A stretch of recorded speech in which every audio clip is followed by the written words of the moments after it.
Então, agora essa é a nossa segunda parte da aula 3, o princípio da honra.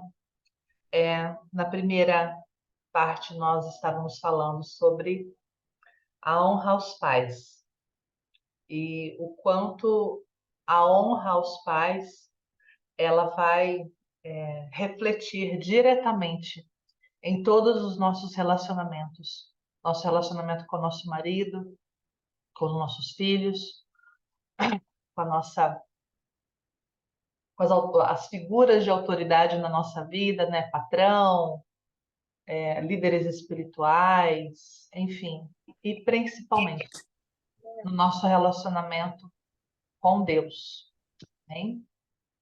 Então, se você não viu, tá acompanhando pela gravação e não viu a primeira aula, recomendo fortemente que você veja, tá bom? Então vamos lá, porque estávamos falando sobre o princípio da honra. Porque, gente, princípio é diferente de instrução, tá? O princípio você consegue transferir de um lugar para o outro e ter resultados iguais. O princípio da semeadura, aquilo que você planta, você colhe. Isso é uma verdade tanto para a botânica, né? Você planta uma semente de melancia, você vai colher melancia.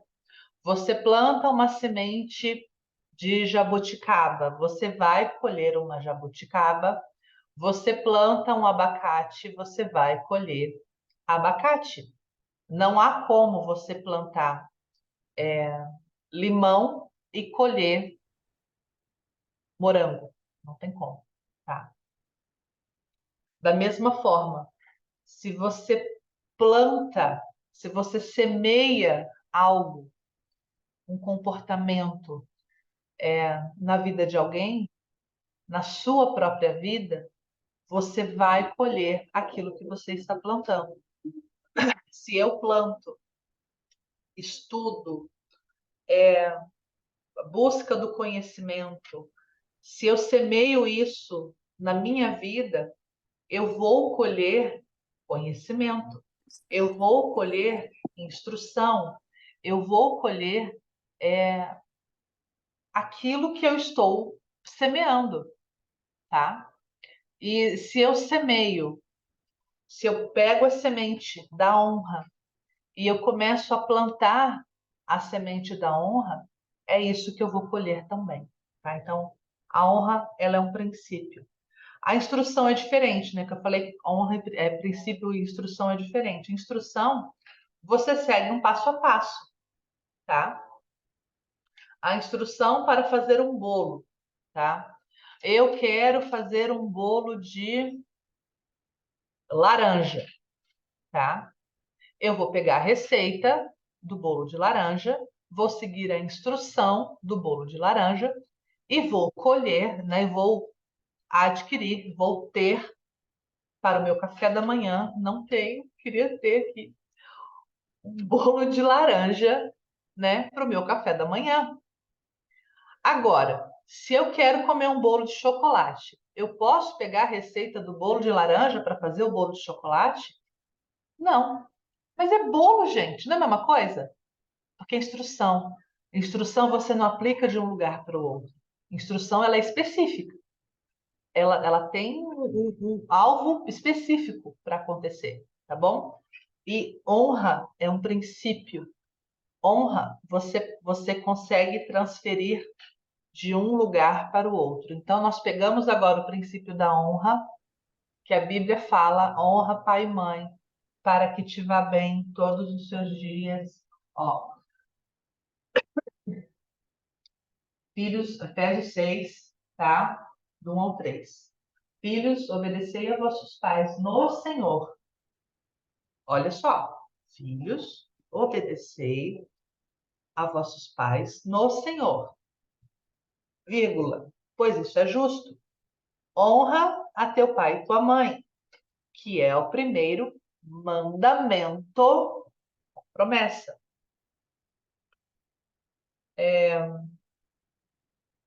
Para que te vá bem e sejas de longa vida sobre a terra. Honra é um princípio, honrar pai e mãe é um mandamento. Deus nos dá esse mandamento e nós devemos obedecer ao mandamento. Falei sobre o desdobrar disso na primeira aula. Vamos lá. A honra tem a ver com aceitação, no caso da honra aos pais, né? A aceitação, eu tive esse pai, eu tive essa mãe. É aceitar aquilo que você recebeu. Eu tive esse pai. Ah, mas eu não conheci o meu pai. Você teve um pai. Você teve um pai. Se ele foi presente, se ele foi bom, se ele foi digno, se ele não estamos entrando nessa questão. Você teve um pai. Ah, mas ele me abandonou, nem sei quem é. Você teve um pai, tá? Um pai que não foi um pai como um pai deve ser, mas você teve um pai, tá? Então, honra tem a ver com aceitação e perdão. Perdoar aquilo que ele não deu. Perdoar aquilo que a sua mãe não fez. Honra tem a ver, no caso dos pais, com aceitação e perdão. Ainda que você precise entrar no processo do perdão, ainda que você precise aceitar, e muitas vão entrar, inclusive, até num processo de luto. Luto. Luto pela idealização que você tinha do que é um bom pai, do que é uma boa mãe, e você não teve isso. Isso precisa deixar de existir, isso precisa morrer. Nossa, mas era o meu sonho que meu pai tivesse me ensinado a andar de bicicleta. Você não teve. Então você precisa aceitar que você não teve e perdoar porque você não teve. Eu tenho 41 anos e não sei andar de bicicleta. O meu pai não me ensinou a andar de bicicleta. Eu tive pai, tenho pai, graças a Deus, meu pai tá bem vivinho. Mas eu sempre tive, poxa vida, meu pai não me ensinou a andar de bicicleta. Aí ontem, eu descobri por que que meu pai nunca me ensinou a andar de bicicleta. Olha só, ontem. Por quê? Porque quando ele tinha 9 para 10 anos, ele caiu de bicicleta, rachou a cabeça. Ele estava contando para minha filha que a minha filha machucou o pé andando de bicicleta, daí ele estava contando para ela que uma vez, você sabia que uma vez eu caí de bicicleta e eu tenho a cicatriz até hoje na cabeça? Aí é por isso que ele nunca me ensinou a andar de bicicleta. Por causa do trauma dele, ele nunca me ensinou a andar de bicicleta. E eu tinha essa idealização. Eu não quero aprender a andar de bicicleta sozinha. Eu quero a cena do eu na bicicleta e meu pai correndo, me empurrando. Eu tinha essa idealização do que é aprender a andar de bicicleta. E por causa dessa idealização, eu nunca quis aprender a andar de bicicleta. E ontem eu descobri por que eu nunca tive essa idealização suprida. Por causa de um trauma que meu pai teve. E o trauma refletiu em mim. Você está entendendo? Lembra que eu falei na primeira aula, na primeira parte? O trauma que você não trata, você replica. A dor que você não trata, você replica. A dor dele de ter se machucado andando de bicicleta refletiu na minha dor de não saber andar de bicicleta porque eu não tive um pai correndo com a filhinha lá, entendeu? Isso é uma questão para mim? Não é uma questão. Eu tratei isso há anos atrás. Eu perdoei isso anos atrás. Ah, mas é só andar de bicicleta, tem que perdoar? Tem que perdoar, gente. Tem que perdoar, porque coisinhas pequenininhas que você não vai perdoando, elas vão se acumulando e vão se tornando aquele montante de coisa. Bom, Vamos lá. Honra, aceitação e perdão. Luto pelas suas idealizações, tá? Supere isso. Não é um processo fácil. Não estou minimizando a dor de ninguém.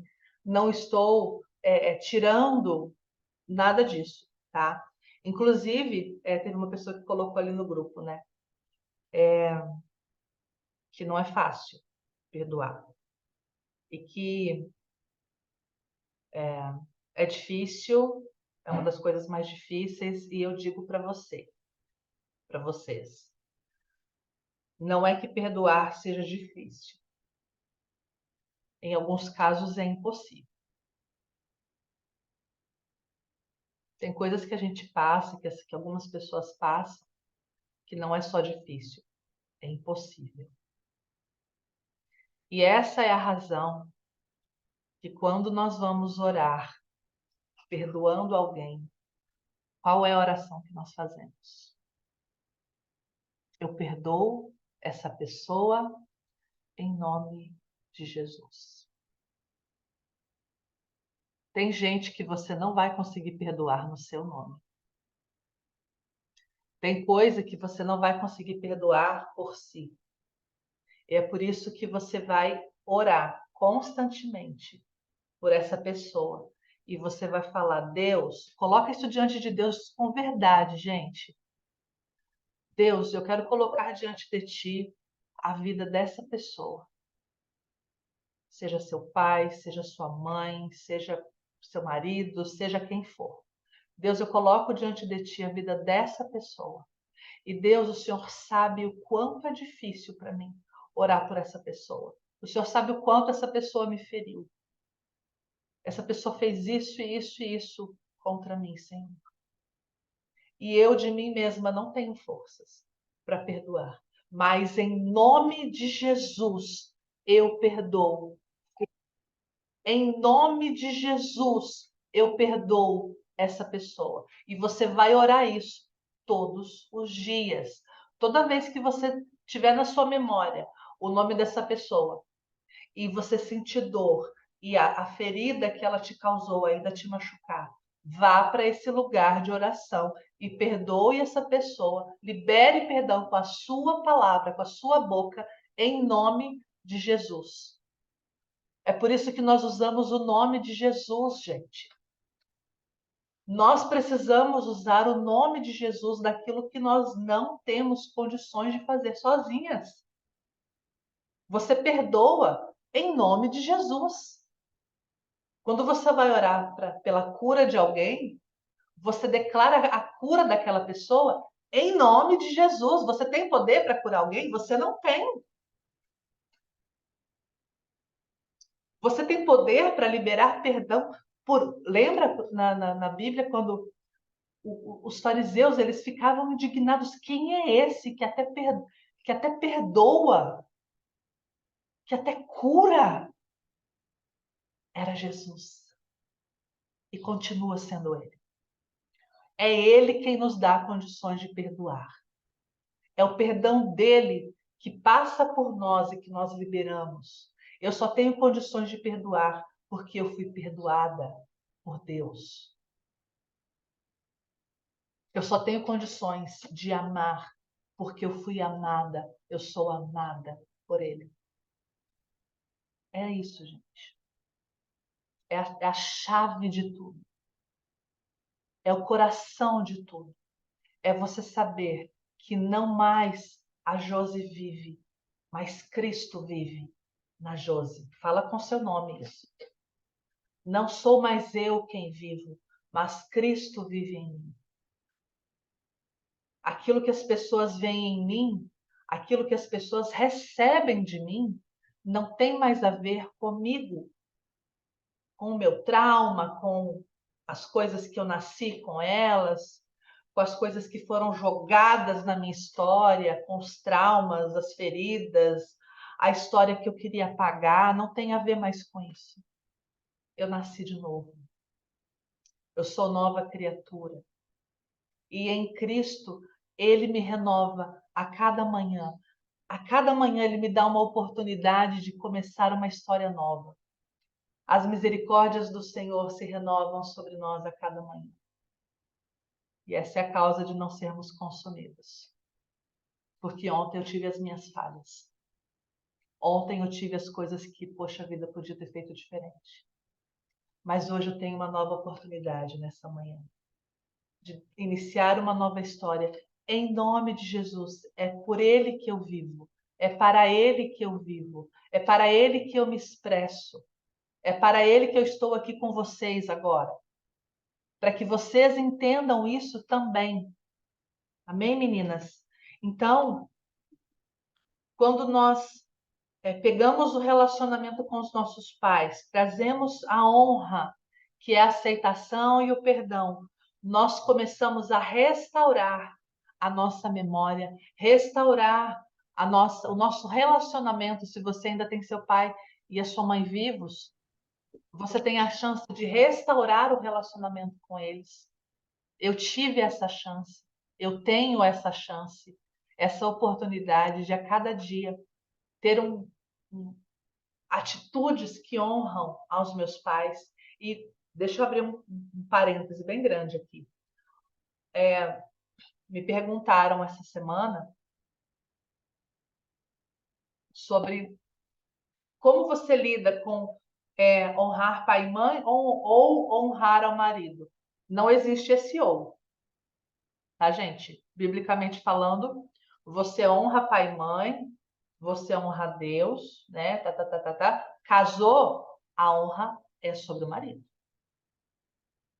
Tá? Eu continuo honrando os meus pais, mas a obediência que está acoplada ao entendimento da honra é agora sobre o meu marido, tá? E falando do marido,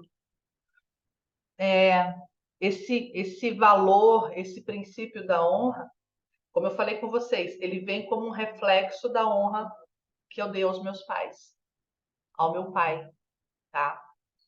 Então, se você hoje, mulher casada, tem dificuldade, sente dificuldade de honrar ao seu marido, tem a ver com o seu relacionamento com seus pais, tem a ver com a sua falta de entendimento de que honra é um princípio, tá? Então você precisa rever isso diante do Senhor. Eu não vou me aprofundar nisso, mesmo porque tem o livro A Pastora Leão, né, onde eu falo sobre isso, sobre a honra ao marido. Aliás, gente, meu livro foi selecionado por uma editora e ele vai passar por todo um processo de revisão, né? Eu acho que a gente vai ter uma capa nova, mas logo, logo vocês vão ter o livro físico na mãozinha de vocês, em nome de Jesus. Compartilha na bênção só. Então, honra tem a ver com aceitação e perdão. Respeite a história dos seus pais que você não conhece. Você não conhece tudo, tá? E a vida deles não começou a partir do momento que você nasceu. Eles tiveram uma história antes. Eles foram criança antes, tá? Então, respeite a história que você não conhece, tanto dos seus pais quanto também do seu marido. O Marcão e eu, nós atendemos casais e às vezes é muito difícil o convívio entre alguns casais e tem a ver, muitas vezes, por causa dessa questão de pontos da história que não foram esclarecidos de um para o outro. Tem uma história de dessas, né, que a gente acompanha, que a mulher ela se queixava muito, né, de que o marido não era carinhoso, de que ele não era de toque físico e carinho, e ela tinha muito isso forte nela, né, a linguagem do amor dela de toque físico. E ele não era assim, ele era meio secão, meio brutão, assim. E ela se queixava disso, né? Até que, quando foi conversado com ele separadamente, né? Sem ela junto, depois de um processo de acompanhamento bem longo, ele abriu o coração e contou um pouco da história dele. E a história dele, que ela não conhecia, era que quando ele era criança, ele era extremamente agredido, ao ponto de o pai, agora eu não me recordo se era o pai ou se era o padrasto, deixar ele acorrentado no pé da mesa. E ele passava dias ali acorrentado. Então, e ele falava assim que ele nunca ele ia contar para ela isso, que ela nunca ia saber, porque ele não queria que ela sentisse dó dele, que ele queria que ela continuasse olhando para ele com sem pena, sabe? Então, obviamente isso foi sendo conduzido, né, de uma forma, né, que eu não vou entrar em detalhes, mas às vezes a gente não sabe o que a pessoa passou. A gente não sabe por que a pessoa age daquele jeito. Todo mundo tem um motivo para agir do jeito que age. A reação, ela vem de um lugar. Às vezes a pessoa não tem nem consciência de que lugar é esse, mas existe um motivo. Então, se você lida no seu casamento com uma situação que é difícil para você, peça sabedoria a Deus. Fala, Deus, ajuda a gente a esclarecer isso, traz luz sobre essa situação para que a gente possa viver bem, para que o seu nome seja honrado, seja glorificado. E até que isso aconteça, que você tenha sabedoria para lidar. Amém? Então, respeite a história que você não conhece, tá? E permita a restauração de Deus na sua vida, através de, se você vê que você já foi para o lugar de oração, intercessão, você já liberou perdão, você está nesse processo, você está lendo a Bíblia, você está vendo o que a Bíblia fala para você, você está com seu relacionamento com Deus e você percebe que você ainda luta com esses sentimentos, irmã, busca ajuda, ajuda externa, tá?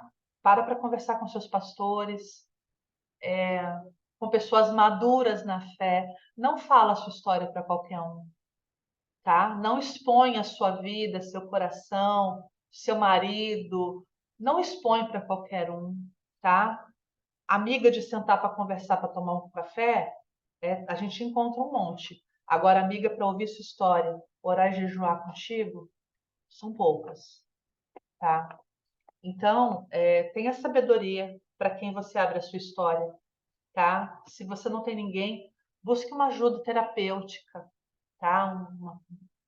Pessoas cristãs, tá, gente? É psicólogo, terapeuta, psicanalista, tá?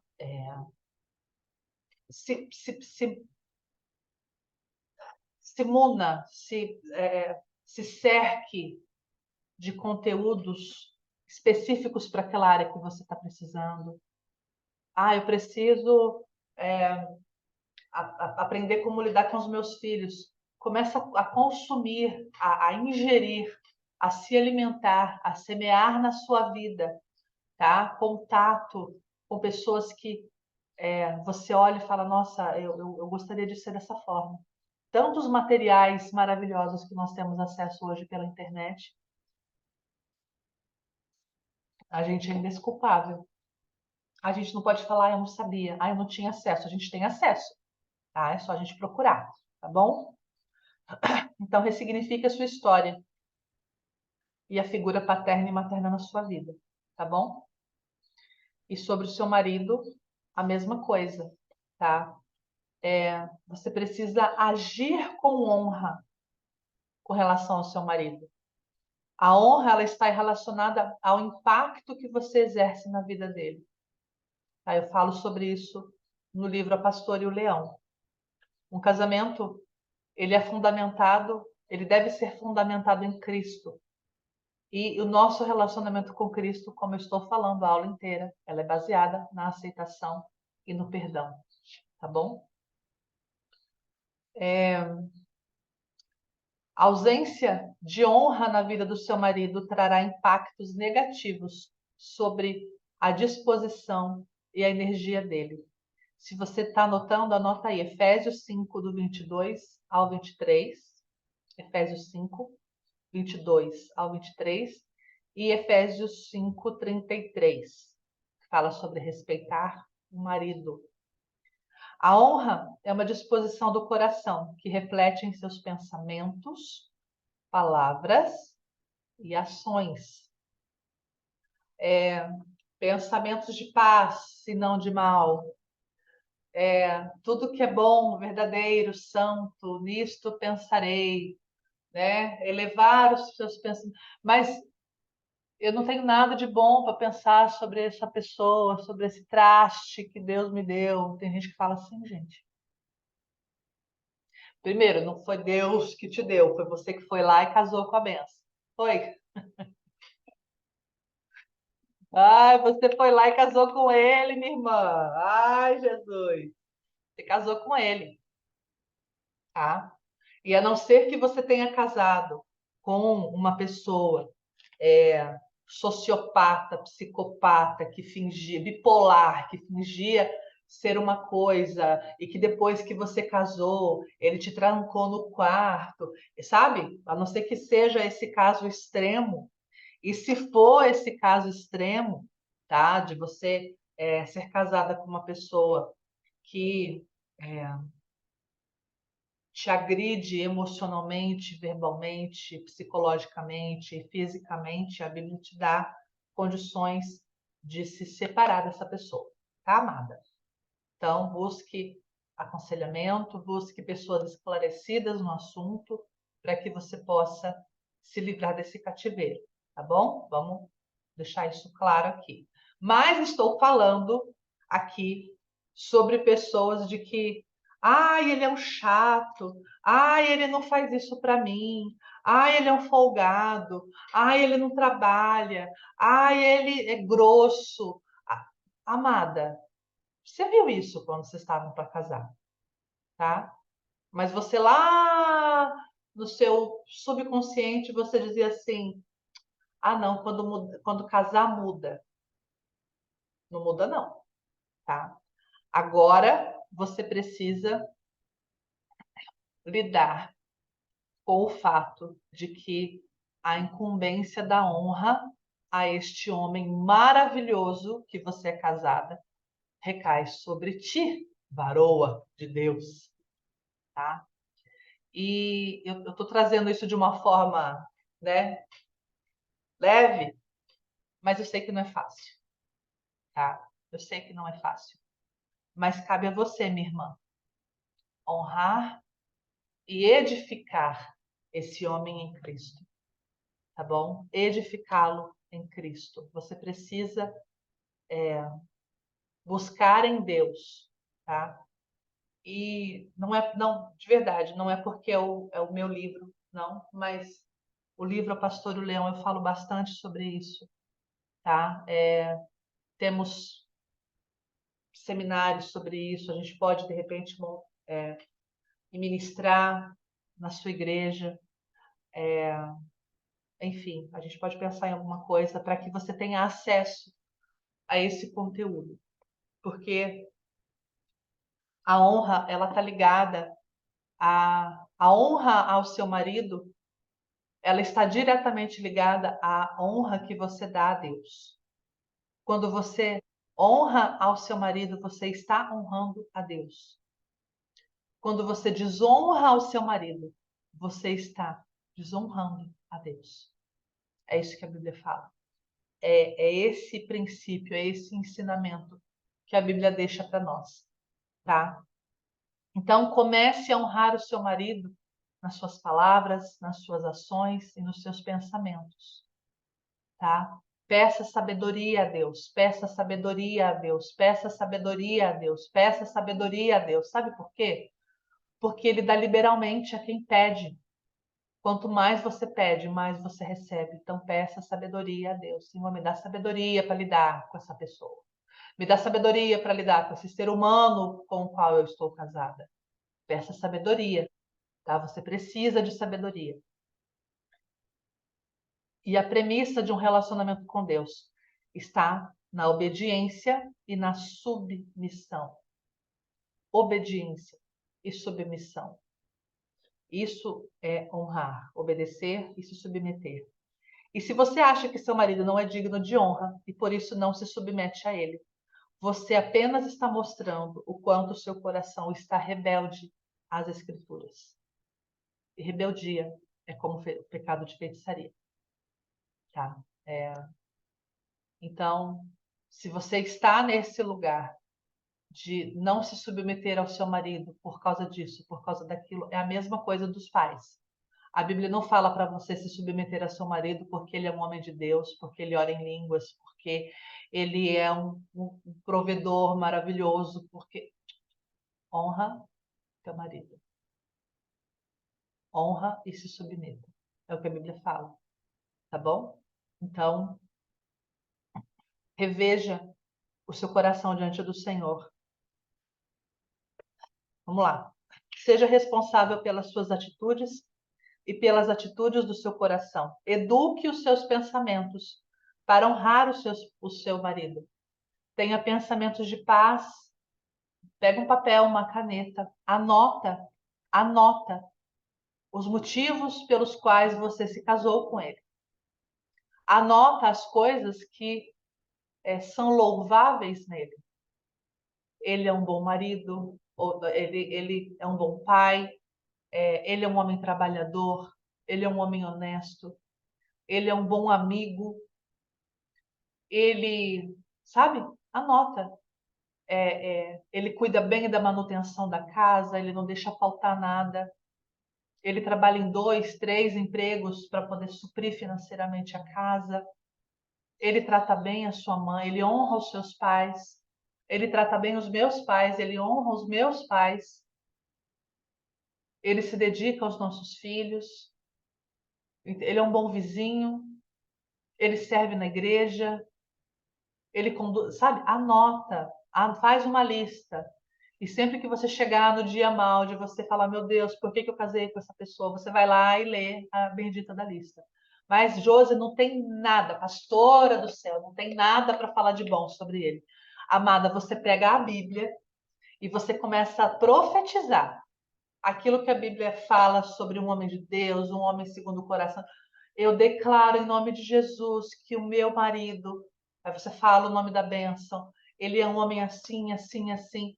Faz aqueles post-it assim, amada. Vai pondo versículo na parede. Assistiram o Quarto de Guerra? Assistam Quarto de Guerra. Faz um canto daquele na sua casa, em nome de Jesus. E você começa a colocar lá, profetizar coisas para o seu marido. Amém? Filipenses 4, do 8 ao 2. Tudo que é verdadeiro, tudo que é respeitável, tudo que é santo, puro, amável, é nisso que eu vou pensar com relação ao meu marido. A palavra de Deus, ela é a verdade, ela não contém verdade, ela é a verdade pura. Então, declare a palavra de Deus. Declare na sua casa, profetize em nome de Jesus. Colossenses 3:2. Pensai nas coisas lá do alto, tá? E não nas que são aqui da terra. Comece a trazer pensamentos na sua mente com relação à sua vida, com relação à vida do seu marido, com o seu casamento, das coisas que Deus, Senhor, é isso que eu creio que o Senhor tem para nós como família. Então começa a declarar isso. Não olha para o que está aqui. Não olha para o que está acontecendo, não olha para a grosseria dele, não olha para olha para as coisas que Deus falou para você. Olha para Deus falou para você diretamente, você sabe do que eu estou falando, mas Deus também fala com você aqui, ó. A palavra de Deus ela é viva e eficaz. Então leia a Bíblia, minha irmã. Como é que você vai saber? O que você vai declarar sobre a vida do seu marido se você não lê a Bíblia? Bom? Então leia a Bíblia. Leia a Bíblia, declare e traga esse ambiente de honra. Atraia para sua família, para sua casa, para o seu casamento, esse ambiente de honra. Porque quando você honra, ao seu marido, você está honrando a Deus. Quando você honra os seus pais, você está honrando a Deus. E nós honramos a Deus diretamente agora como?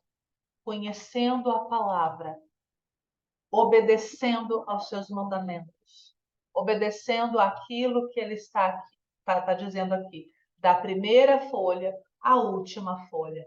Tudo aquilo que ele fala para a igreja de Jesus hoje, eu preciso viver, eu preciso colocar em prática, eu preciso aplicar.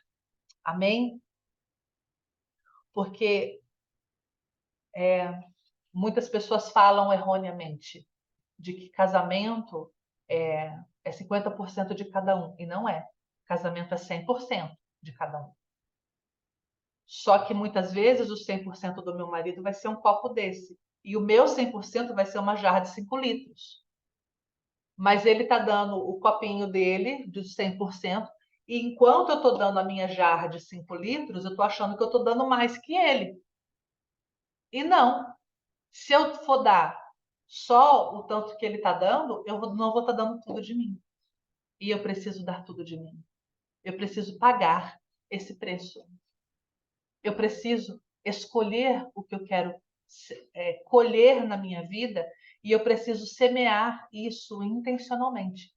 Lembra que eu mostrei para vocês a plaquinha? Você escolhe o que você planta e muitas vezes a parte da semeadura ela é difícil mesmo. É você dar e dar, entrega, entrega, entrega.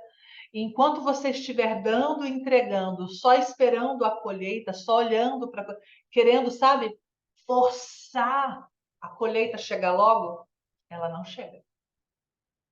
Não chega.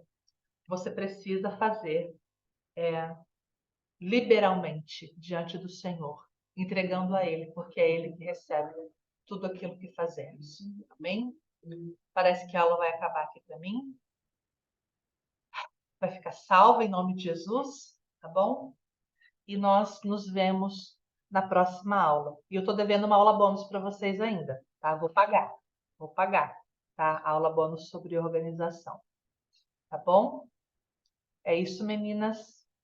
Deus abençoe. E dúvidas, comentários, vocês mandam lá no grupo daí, tá bom? Combinado? Deus abençoe, viu? Amo vocês.